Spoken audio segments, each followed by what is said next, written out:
I can't think of a better setting than to be here on Wall Street for this video where I'm going to share with you the 5 things that I don't care about so much now that I'm retired. Let's go for a walk and talk about this. So, Wall Street kind of epitomizes the heart of the financial world, and as a financial advisor for over 20 years, it just felt fitting to be here. So the first thing that I don't care about anymore now that I'm retired is what other people think of me retiring early. Surprisingly, it can be somewhat controversial with other people that if you choose to retire early.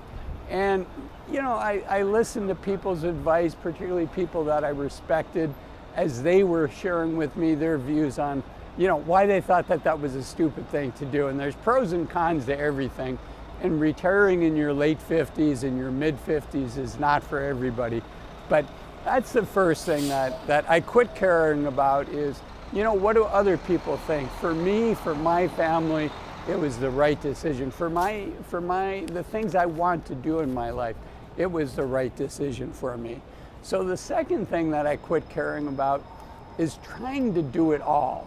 When I was working, I was balancing a lot of different things, and it's just human nature that you try to do it all in a day, right? You have goals that you want to get done in a day, in a week, or when you're on vacation, just trying to get it all done. And now I have a sense of an abundance of time. I don't have to get it all done in such a short period of time. And that can be very liberating, or at least it is. For my first 3.5 months retired, it's been very liberating for me.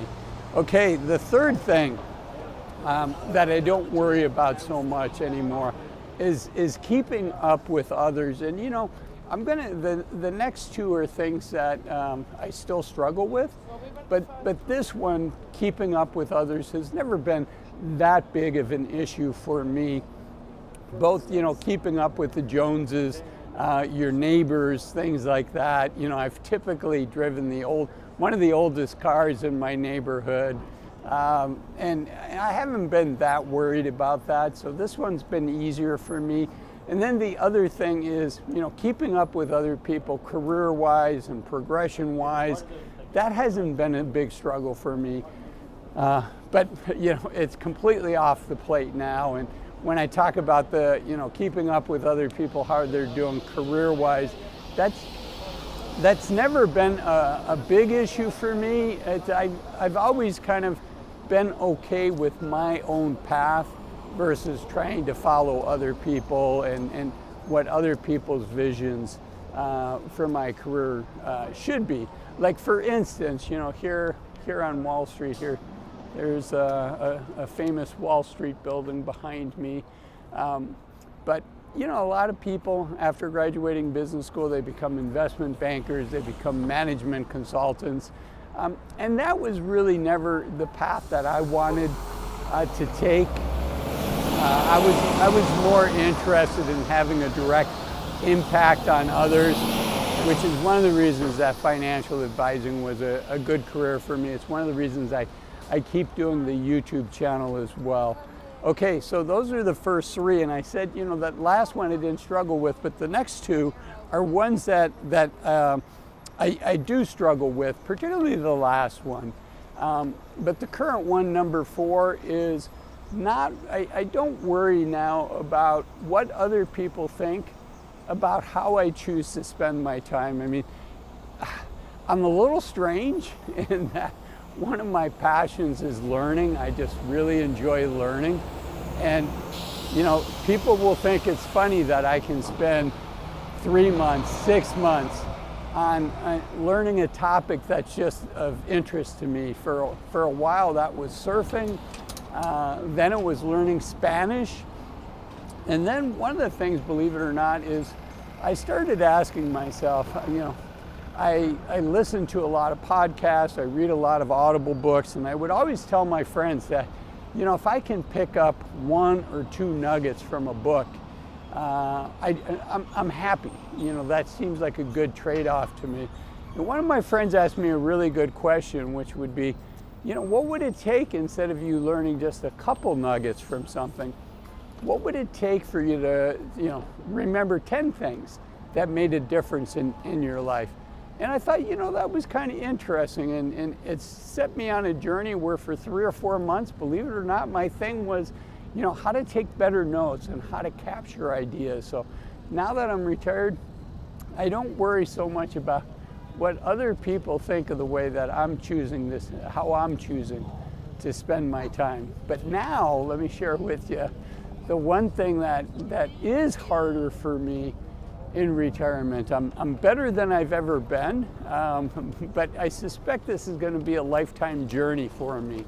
But that is not worrying so much about saving money and being more liberal about spending money. Now, what do I mean by that? I still like to get a bargain. I still like to get a deal. So, if I'm at a restaurant or something, I might say, oh, this item on the menu is a better deal than something else, and I like them both, and so, I'll choose the better deal. So I still like getting a deal, but one of the things I'm trying really hard not to do is, I have a budget for every year, and I'm trying really hard to, and this sounds silly, but to actually spend that money, to not try to save it. And I know that, when people first enter retirement, while you're in the youth of your senior years and you have your health and you have the time, sometimes people rob themselves of actually being able to enjoy that time, even though they may have pulled the trigger and chosen to retire, but then they don't spend the money to allow themselves to do different adventures. And so I'm cautious of that. I know that that's a risk. I know that that's something I have to worry about. So, I let myself look for the bargain on the day-to-day basis, but I do look at my calendar and say, what are some adventures that I want to do? And coupled with my calendar is what I call life bucket items. Things that I want to do while I'm still in my early 60s, let's say 60 to 65. And then there's things that, are going to be easier, that will be harder for me to do once I'm 65 to 70.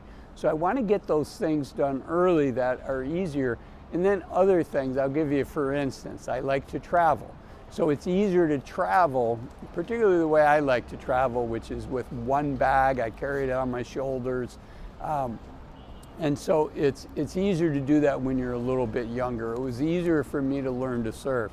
Now, something else I enjoy doing is fly fishing. A friend of mine taught me how to fly fish. I did it for a couple years. It's just a good excuse to spend some time in a beautiful location. And I plan on doing that, but that's something that I can enjoy doing when I'm a little bit older. So right now, I'll give you another view of this building here. Right now, my priority is on the things that take more physical energy and more mental acuteness. Maybe it's mentally challenging.